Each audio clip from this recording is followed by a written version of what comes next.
अंतिम घड़ियां आ पहुंची हैं, कुछ ही क्षण रहे बाकी हैं। अंतिम घड़ियां आ पहुंची हैं, कुछ ही क्षण रहे बाकी हैं। समय बीतता जाता है, याद घर की आती है, अब याद घर की आती है। अंतिम घड़ियां आ पहुंची हैं, कुछ ही क्षण रह बाकी हैं।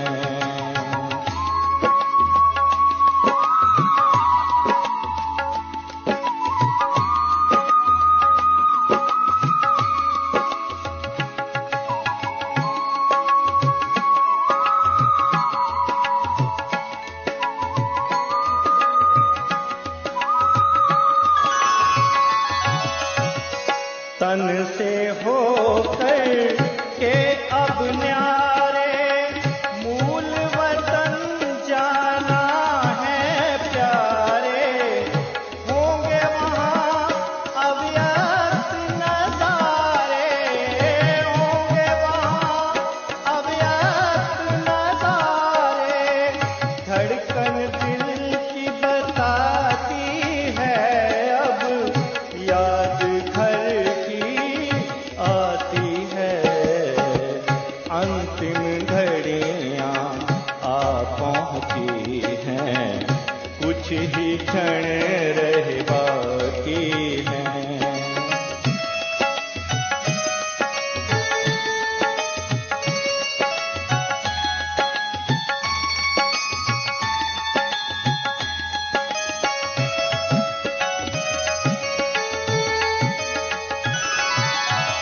बहुत दिनों से खेल है खेला, खत्म हो रहा जग का मेला। कहा शिव ने ना हो अलबेला, कहा शिव ने ना हो अलबेला। घड़ियां बीतती जाती है, अब याद घर आती है। अंतिम घड़ियां आ पहुंची हैं, कुछ ही क्षण रह बाकी हैं।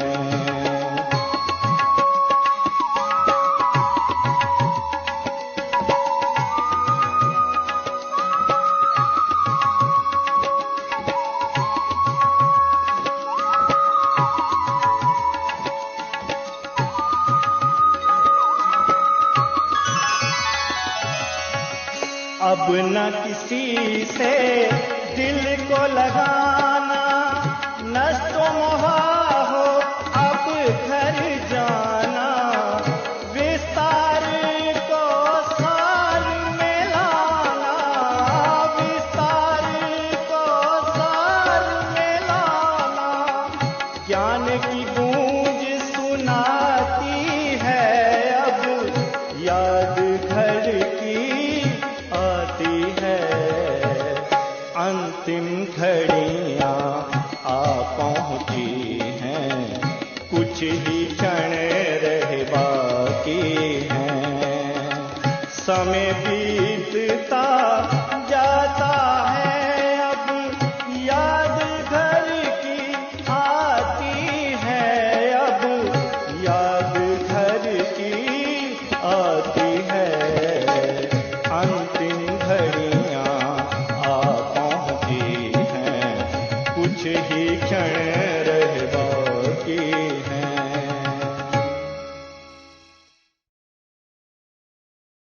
ओम शांति। त्रिमूर्ति शिव बाबा हमें स्थापना, पालना और विनाश के बहुत ही गूढ़ रहस्य समझाते हैं। सृष्टि की स्थापना कैसे होती है, नव सृष्टि जब बन जाती है तो उसमें लक्ष्मी नारायण कैसे राज्य करते हैं। उनके लिए आत्मा तैयार रहती है, तैयारी करती है। सतयुग के नज़ारे देखना, समझना अच्छा लगता है, परंतु जो तीसरा कर्तव्य है, विनाश, जिसकी तैयारी कराने खुद कालों का काल महाकाल इस सृष्टि पर आए हैं, उसकी तैयारी हम आत्माएं जीवन रहते कितना करते हैं। क्योंकि वास्तव में जैसे जीवन की प्रक्रिया के अंदर हम लोग जन्म की तैयारी करते हैं, खुश होते हैं, लेकिन मृत्यु की तैयारी अक्सर इंसान नहीं करता। वैसे ही ज्ञान मार्ग में स्थापना और पालना कैसे करनी है, बाबा की सेवाएं कैसे करनी है, उसके लिए बहुत सी प्लानिंग करते हैं। परंतु हमारी और संपूर्ण सृष्टि की आत्माओं की अंत सुहेली कैसी हो, कैसे सब आत्माएं मुक्ति और जीवन मुक्ति का अपना परम सौभाग्य प्राप्त करें, उसके लिए कौन सी हमें तैयारी करनी है।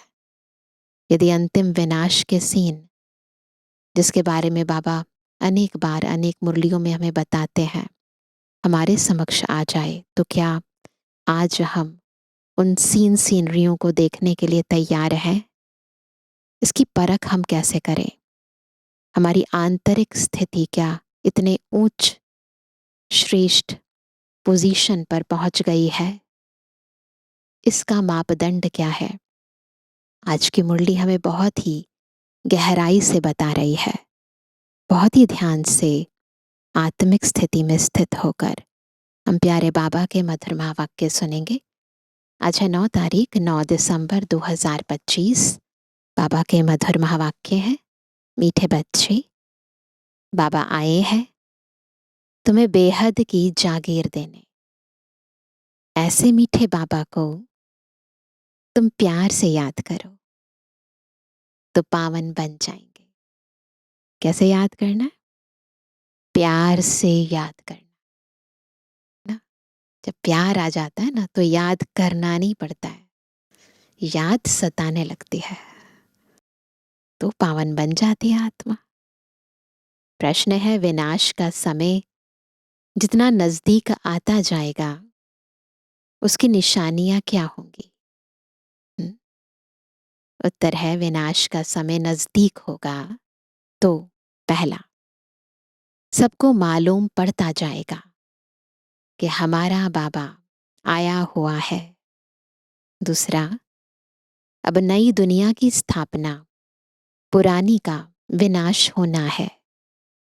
बहुतों को साक्षात्कार भी होंगे। तीसरा, सन्यासियों, राजाओं आदि को ज्ञान मिलेगा। चौथा, जब सुनेंगे कि बेहद का बाप आया है, वही सदगति देने वाला है, तो बहुत आएंगे। पांचवा, अखबारों द्वारा अनेकों को संदेश मिलेगा। छठा, तुम बच्चे आत्म अभिमानी बनते जाएंगे, एक बाप की ही याद में अतीन्द्रिय सुख में रहेंगे। गीत है, इस पाप की दुनिया से कहीं दूर ले चल।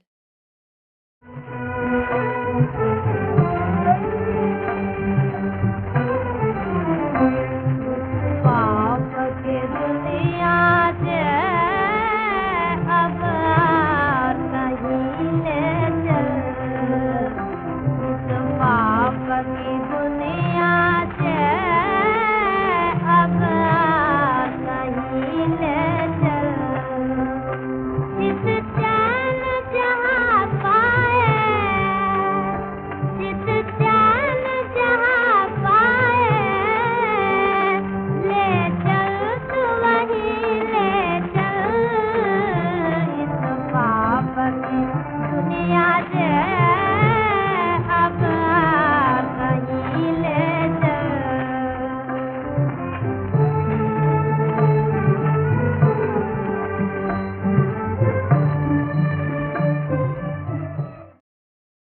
ओम शांति।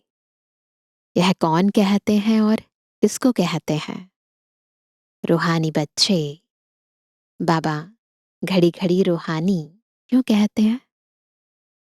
क्योंकि अब आत्माओं को जाना है। फिर जब इस दुनिया में आएंगे तो सुख होगा। आत्माओं ने यह शांति और सुख का वर्षा कल्प पहले भी पाया था। अब फिर यह वर्षा रिपीट हो रहा है। रिपीट हो तब सृष्टि का चक्र भी फिर से रिपीट हो। रिपीट तो सब होता है ना। जो कुछ पास्ट हुआ है सो रिपीट होगा। यूं तो नाटक भी रिपीट होते हैं, परंतु उनमें चेंज भी कर सकते हैं। कोई अक्षर भूल जाते हैं तो बनाकर डाल देते हैं। डबिंग भी तो होती है ना। इसको फिर बायोस्कोप कहा जाता है। इसमें चेंज नहीं हो सकती। यह अनादि बना बनाया है। नाटक में चेंजेस हो जाते हैं, लेकिन एक बारी फिल्म शूट हो गई उसमें कोई चेंज नहीं होगा। तो ये बायोस्कोप की तरह है। यह अनादि बना बनाया है। उस नाटक को बना बनाया नहीं कहेंगे, है ना। इस ड्रामा को समझने से फिर उनके लिए भी समझ में आ जाता है। बच्चे समझते हैं जो नाटक आदि अभी देखते हैं वह सब है झूठे। कलयुग में जो चीज देखी जाती है वह सतयुग में होगी नहीं। सतयुग में जो हुआ था सो फिर सतयुग में होगा। यह हद के नाटक आदि फिर भी भक्ति मार्ग में ही होंगे। जो चीज भक्ति मार्ग में होती है वह ज्ञान मार्ग अर्थात सतयुग में नहीं होती। तो अभी बेहद के बाप से तुम वर्षा पा रहे हो। बाबा ने समझाया है एक लौकिक बाप से और दूसरा पारलौकिक बाप से वर्षा मिलता है। बाकी जो अलौकिक बाप है उनसे वर्षा नहीं मिलता। ब्रह्मा बाबा से वर्षा नहीं मिलता। यह खुद उनसे वर्षा पाते हैं। ब्रह्मा बाबा भी शिव बाबा से वर्षा लेते हैं। यह जो नई दुनिया की प्रॉपर्टी है वह बेहद का बाप ही देते हैं। सिर्फ इन द्वारा इनसे अडॉप्ट करते हैं, इसलिए इनको बाप कहते हैं। भक्ति मार्ग में भी लौकिक और पारलौकिक दोनों याद आते हैं। यह यानी अलौकिक नहीं याद आता, क्योंकि इनसे कोई वर्षा मिलता ही नहीं है। इंसान याद ही उसको करता है जिससे कुछ मिलता है। ब्रह्मा बाबा से नहीं मिलता तो याद नहीं करते। तुमको भी शिव बाबा ने क्रिएट किया है, ब्रह्मा को भी उसने क्रिएट किया है। वर्षा क्रिएटर से मिलता है, वह है बेहद का बाप। ब्रह्मा के पास बेहद का वर्षा है क्या? बाप इन द्वारा बैठ समझाते हैं इनको भी वर्षा मिलता है। ऐसे नहीं कि वर्षा लेकर तुमको देते हैं। बाप कहते हैं तुम इनको भी याद ना करो। यह बेहद के बाप से तुमको प्रॉपर्टी मिलती है। लौकिक बाप से हद का, पारलौकिक बाप से बेहद का वर्षा दोनों रिजर्व हो गए। शिव बाबा से वर्षा मिलता है, बुद्धि में आता है। बाकी ब्रह्मा बाबा का वर्षा क्या कहेंगे? बुद्धि में जागीर आती है ना। यह बेहद की बादशाही तुमको उनसे मिलती है। वह है बड़ा बाबा। यह तो कहते हैं, ब्रह्मा बाबा क्या कहते हैं? मुझे याद नहीं करो। मेरी तो कोई प्रॉपर्टी है नहीं जो तुमको मिले। जिससे प्रॉपर्टी मिलनी है उनको याद करो। ये सीखना है ब्रह्मा बाबा से। ब्रह्मा बाबा ने कभी खुद में नहीं फंसाया बच्चों को, बस बाबा की तरफ इशारा किया। हमें भी क्या करना है ना, सबकी नज़र ऊपर जाए, यही सेवा करनी है। वही कहते हैं माम एकम याद करो। लौकिक बाप की प्रॉपर्टी पर कितना झगड़ा चलता है। यहाँ तो झगड़े की बात नहीं, ले लो जितना ले सकते हो। बाप को याद नहीं करेंगे तो ऑटोमेटिकली बेहद का वर्षा भी नहीं मिलेगा। बाप कहते हैं अपने को आत्मा समझो। इस रथ को भी कहते हैं तुम अपने को आत्मा समझ मुझे याद करो तो विश्व की बादशाही मिलेगी। इसको कहा जाता है याद की यात्रा। बस बाबा को याद करो, जैसे आत्मा ऊपर चली गई। देह के सब संबंध छोड़ अपने को अशरीरी आत्मा समझना है। इसमें ही मेहनत है। पढ़ाई के लिए कोई तो मेहनत चाहिए ना। इस याद की यात्रा से तुम पतित से पावन बनते हो। इतनी ऊंची प्रारब्ध है। वह यात्रा करते हैं शरीर से, यह तो है आत्मा की यात्रा। यह तुम्हारी यात्रा है परम धाम जाने के लिए। परम धाम अथवा मुक्ति धाम कोई जा नहीं सकते हैं सिवाय इस पुरुषार्थ के। जो अच्छी रीति याद करते हैं, जो अच्छी रीति याद करते हैं वही जा सकते हैं और फिर ऊंच पद भी वह पा सकते हैं। इसलिए याद, इसको पक्का करना है।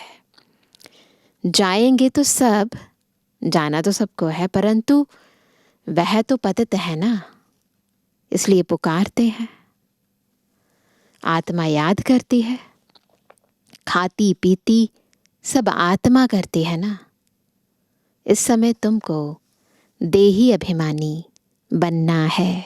देही अभिमानी ना, मैं देह की मालिक देही हूँ। और फिर अपने स्वानों को भी स्मृति में रखना है। कौन सी आत्मा हूँ, तो देही अभिमानी बनना है। यही मेहनत है। बगैर मेहनत तो कुछ मिलता नहीं है। भी बहुत सहज, परंतु माया का ऑपोजिशन होता है। किसकी तकदीर अच्छी है तो झट इसमें लग जाते हैं, कोई देरी से भी आएंगे। अगर बुद्धि में ठीक रीति बैठ गया तो कहेंगे बस हम इस रूहानी यात्रा में लग जाता हूँ।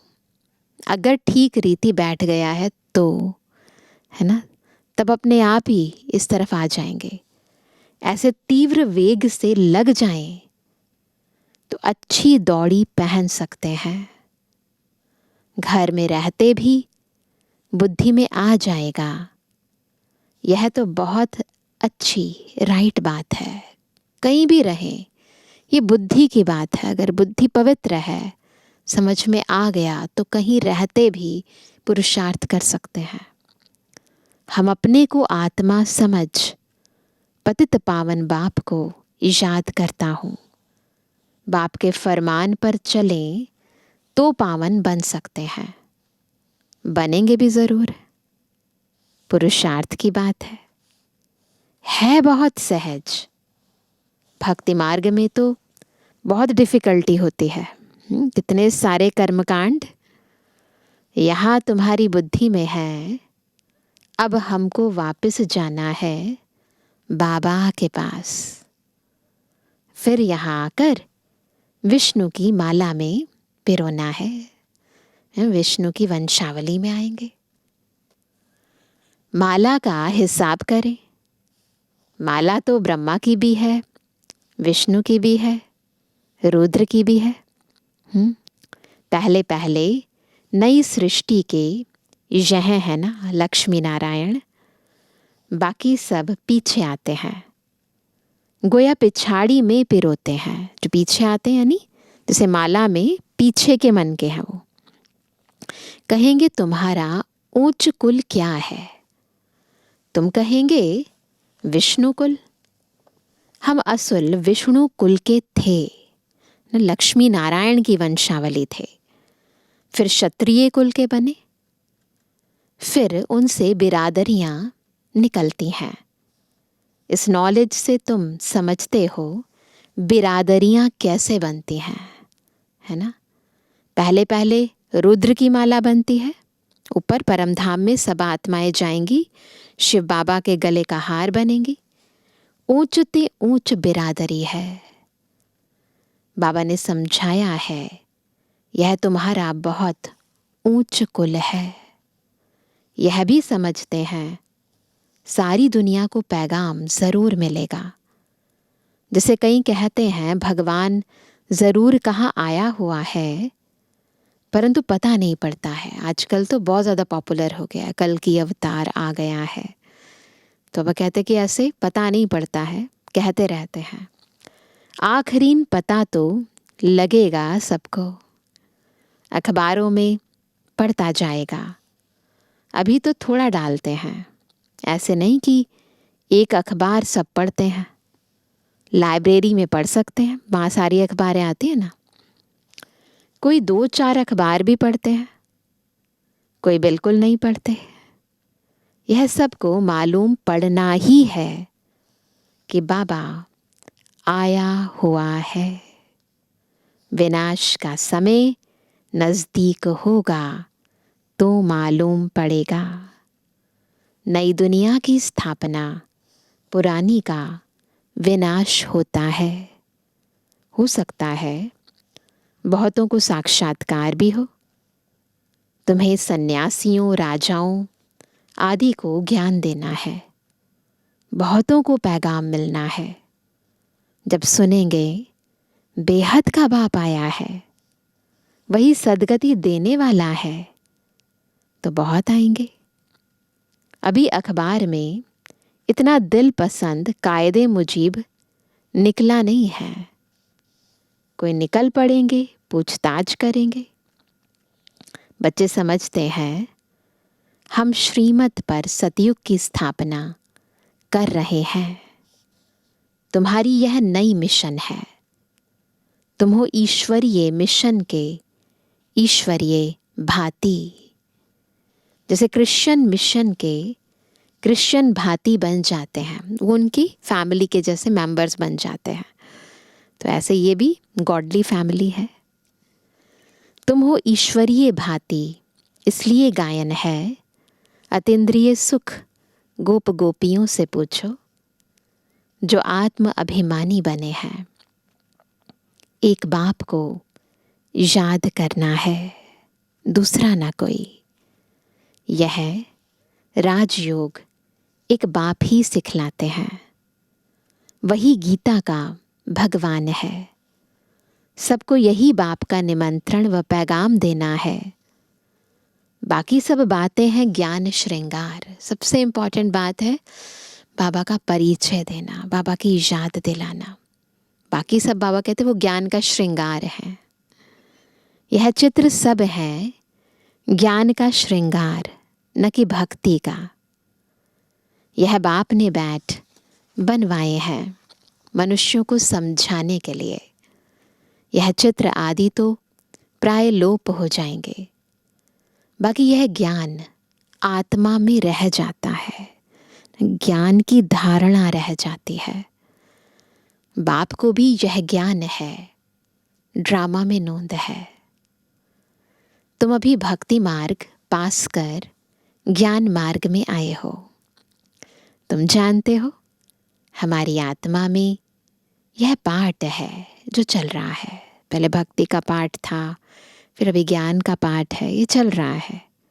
नूंद थी जो फिर से हम राजयोग सीख रहे हैं बाप से। ऑलरेडी आत्मा में ये नूंद थी, बाप को ही आकर यह नॉलेज देनी थी। ये भी फिक्स्ड है ड्रामा में। आत्मा में नूंद है, वहाँ जाए पहुँचेंगे, फिर नई दुनिया का पार्ट रिपीट होगा। ये सब नूंद है आत्मा में ना। आत्मा के सारे रिकॉर्ड को इस समय तुम समझ गए हो, शुरू से लेकर। फिर यह सब बंद हो जाएंगे। भक्ति मार्ग का पार्ट भी बंद हो जाएगा। फिर जो तुम्हारी एक्ट सतयुग में चली होगी, भक्ति खत्म, ज्ञान सुनने सुनाने का पार्ट खत्म।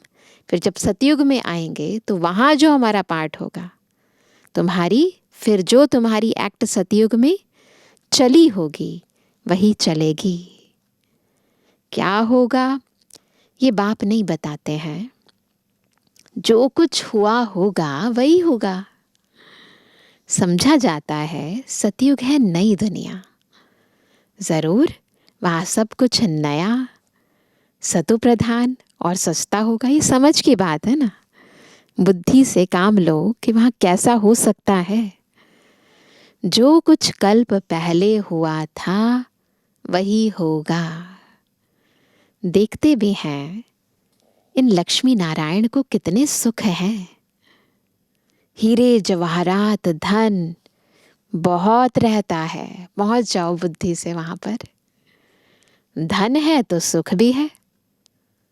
यहाँ तुम भेंट कर सकते हो, वहाँ नहीं कर सकेंगे। अभी तो कंपैरिजन कर सकते हैं। यहाँ की कंपैरिजन में सतयुग में क्या क्या होगा, वहाँ तो पहुँच जाएंगे तो कोई कंपैरिजन की बात नहीं है ना। भेंट नहीं कर सकते, संगम पर भेंट कर सकते, क्योंकि दोनों का ज्ञान है। वहाँ तो यहाँ का ज्ञान नहीं है ना। तो बाबा कहते वहाँ नहीं कर सकेंगे। यहाँ की बातें वहाँ सब भूल जाएंगे। यह है नई बातें जो बाप ही बच्चों को समझाते हैं। आत्माओं को वहाँ जाना है जहाँ कारोबार सारी बंद हो जाती है। हिसाब किताब चुकतू होता है, रिकॉर्ड पूरा होता है।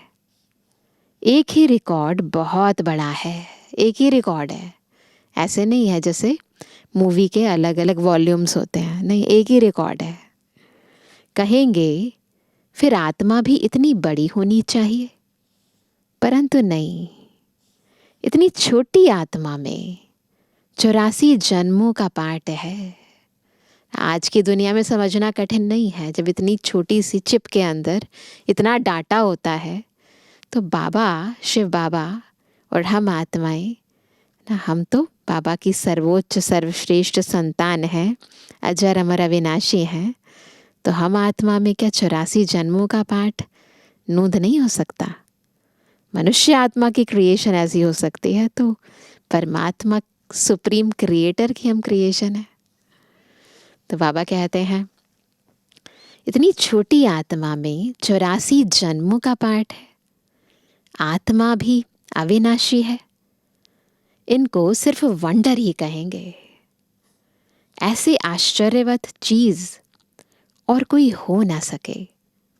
बाबा के लिए तो कहते हैं सतयुग त्रेता के समय विश्राम में रहते हैं ऊपर परम धाम में। हम तो ऑल राउंड पार्ट बजाते हैं, शुरू से लेकर अंत तक। सबसे जास्ती हमारा पार्ट है। तो बाप वर्षा भी ऊंच देते हैं। कहते हैं 84 जन्म भी तुम ही लेते हो।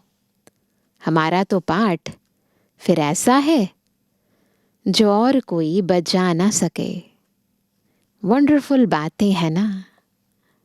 यह भी वंडर है जो आत्माओं का बाप बैठ समझाते हैं। आत्मा मेल फीमेल नहीं है। जब शरीर धारण करती है तो मेल फीमेल कहा जाता है। आत्माएं सब बच्चे हैं तो भाई भाई हो जाती है। भाई भाई हैं ज़रूर वर्षा पाने के लिए। तो बाबा की प्रॉपर्टी पर सब बच्चों का हक है। आत्मा बाप का बच्चा है ना। वर्षा लेते हैं बाप से, इसलिए मेल ही कहेंगे। इसलिए मेल कहेंगे क्योंकि वर्षा मिलता है। सब आत्माओं का हक है बाप से वर्षा लेने का। उसके लिए क्या करना है?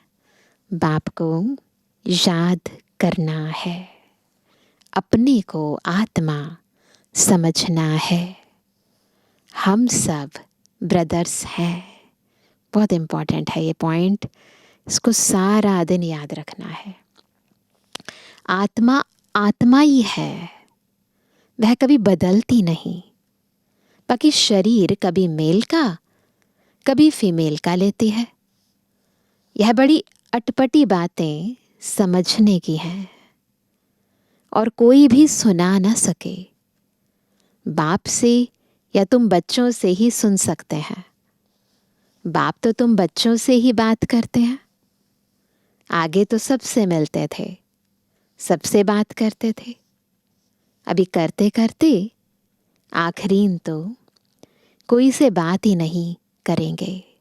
अंतिम समय में ब्रह्मा बाबा की स्थिति कुछ ऐसी ही थी, बिल्कुल अव्यक्त फरिश्ते जैसी, चलते फिरते फरिश्ते। तो जैसे कोई से बात ही नहीं करेंगे। सन शोज फादर है ना, तो हमारी स्थिति भी फिर ऐसी हमें बनानी है ना। बच्चों को ही पढ़ाना है। तुम बच्चे ही बहुतों की सर्विस कर ले आते हो, सेवा करते हैं, मधुबन लेके आते हैं। बाबा समझते हैं यह बहुतों को आप समान बनाकर ले आते हैं। यह बड़ा राजा बनेंगे, यह छोटा राजा बनेंगे। तुम रूहानी सेना भी हो जो सबको रावण की जंजीरों से छुड़ाए अपनी मिशन में ले आते हो। जितनी जो सर्विस करते हैं उतना फल मिलता है। जिसने जास्ती भक्ति की है वही जास्ती होशियार हो जाते हैं और वर्षा ले लेते हैं। यह पढ़ाई है। अच्छी रीति पढ़ाई नहीं की तो फेल हो जाएंगे, इसलिए अच्छी रीति पढ़ाई करनी है। पढ़ाई बहुत सहज है, समझना और समझाना भी है सहज, डिफिकल्टी की बात नहीं। परंतु राजधानी स्थापन होनी है, उसमें तो सब चाहिए ना, इसलिए बराबर सब नहीं रहते, सब नंबरवार बन जाते हैं। पुरुषार्थ करना है, उसमें हम ऊंच पद पाएं, राजधानी में ऊंच पद पाएं। मृत्यु लोक से ट्रांसफर होकर अमर लोक में जाना है। जितना पढ़ेंगे उतना अमरपुरी में ऊंच पद पाएंगे। इसलिए पढ़ते रहना है, ज्ञान को धारण करना है। बाप को प्यार भी करना होता है, क्योंकि यह है बहुत प्यारे ते प्यारी वस्तु। बाबा सबसे मीठा भी है, सबसे प्यारा भी है, इसलिए बाबा को बहुत प्यार करना है, क्योंकि यह है बहुत प्यारे ते प्यारी वस्तु। प्यार का सागर भी है, एक रस प्यार हो ना सके। कोई याद करते हैं, कोई नहीं करते हैं, तो याद से याद, प्यार से प्यार मिलता है। किसको समझाने का भी नशा रहता है ना। यह बड़ा टेम्पटेशन है। कोई को भी बताना है यह यूनिवर्सिटी है, यह स्पिरिचुअल पढ़ाई है। ऐसे चित्र और कोई स्कूल में नहीं दिखाए जाते। दिन प्रतिदिन और ही चित्र निकलते रहेंगे, जो मनुष्य देखने से ही समझ जाएं। सीढ़ी है बहुत अच्छी, परंतु देवता धर्म का नहीं होगा तो उनको समझ में नहीं आएगा। जो स्कूल का होगा उनको तीर लगेगा। जो हमारे देवता धर्म के पत्ते होंगे वही आएंगे। तुमको फील होगा यह तो बहुत रुचि से सुन रहे हैं, पता चल जाता है ना, कि ये हमारे घराने का है या नहीं। कोई तो ऐसे ही चले जाएंगे। दिन प्रतिदिन नई नई बातें भी बच्चों को समझाते रहते हैं। सर्विस का बड़ा शौक चाहिए। जो सर्विस पर तत्पर होंगे वही दिल पर चढ़ेंगे और तख्त पर भी चढ़ेंगे। आगे चल तुमको सब साक्षात्कार होते रहेंगे। उस खुशी में तुम रहेंगे। दुनिया में तो हाहाकार बहुत होना है। रक्त की नदियां भी बहनी है।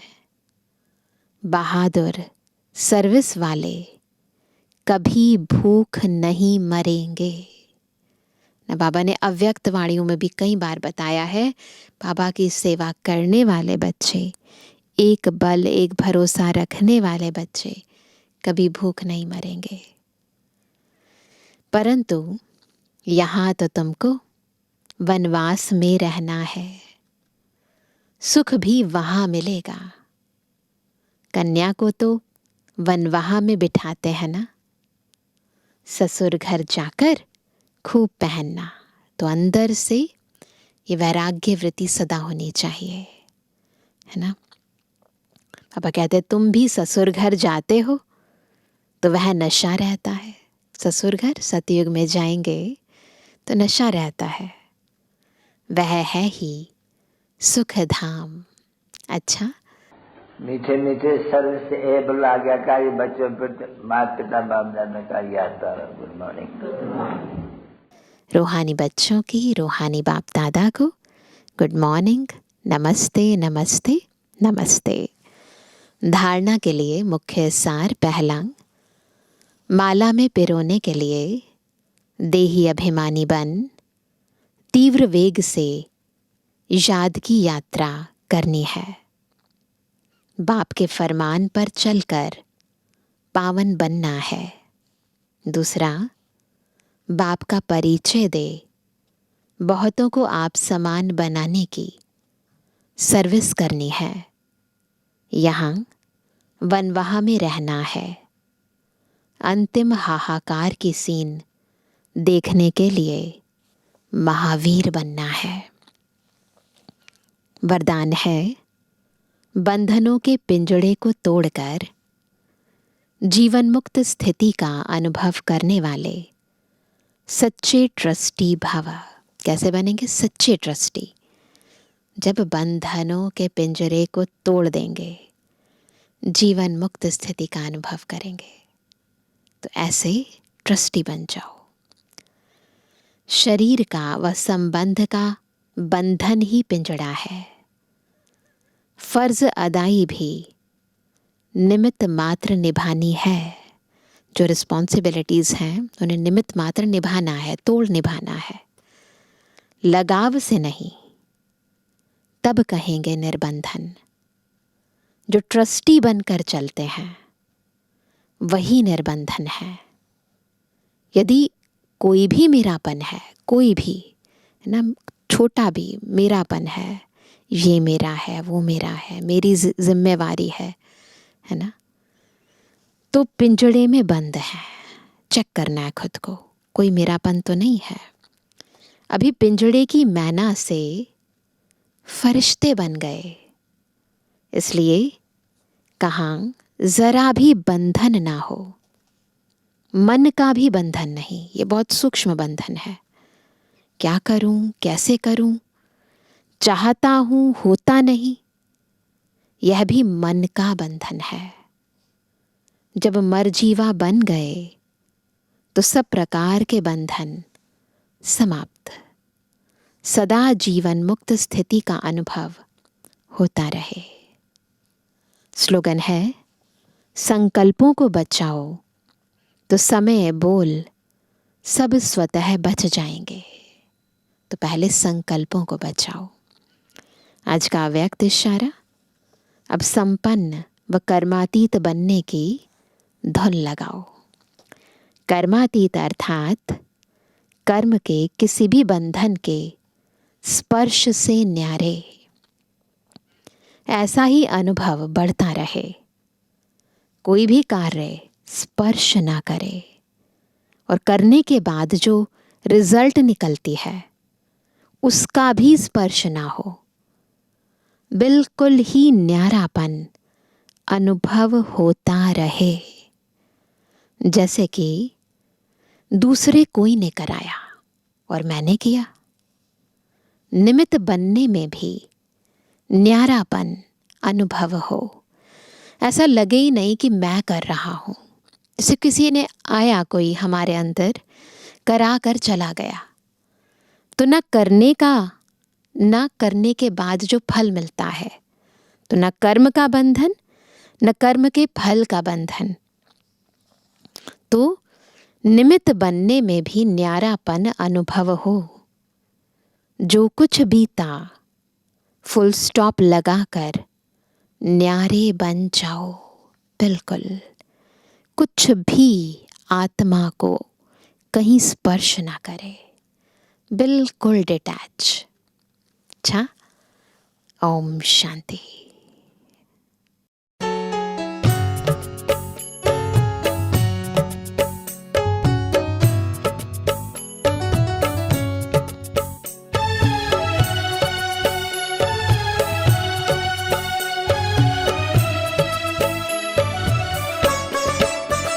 मैं देह से न्यारा हूँ, बाबा का प्यारा हूँ।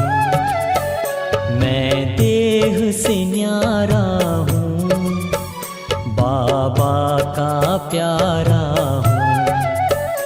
मैं देह से न्यारा हूँ, बाबा का प्यारा हूँ।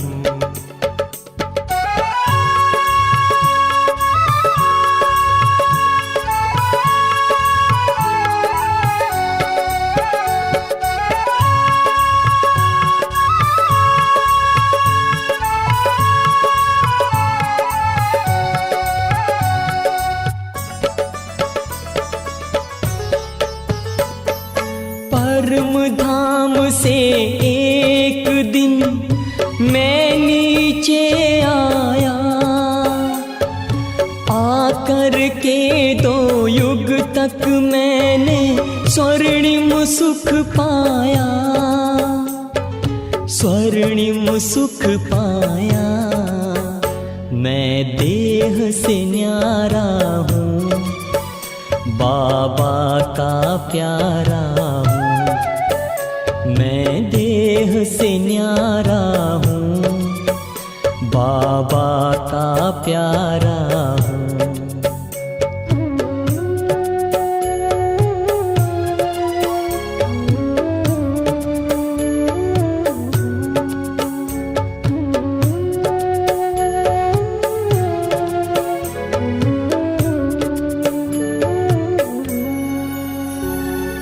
देह की दुनिया में रहकर भूल गया मैं जब खुद को। देह के भान में आकर मैंने खो दिया स्वर्णिम सुख को, खो दिया स्वर्णिम सुख को। मैं देह से न्यारा हूँ, बाबा का प्यारा हूँ। मैं देह से न्यारा हूँ, बाबा का प्यारा हूँ।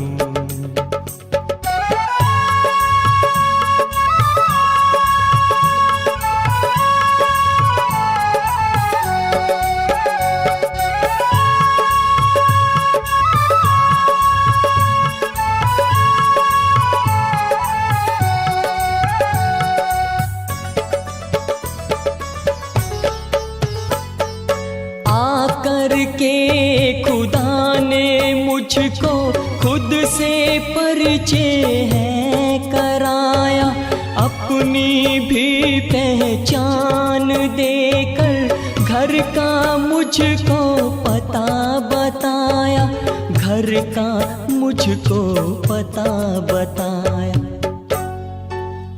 मैं देह से न्यारा हूँ, बाबा का प्यारा हूँ। मैं देह से न्यारा हूँ, बाबा का प्यारा हूँ। मैं देह से न्यारा हूँ, बाबा का प्यारा हूँ। मैं देह से न्यारा हूँ, बाबा का प्यारा हूँ। मैं देह से न्यारा हूँ, बाबा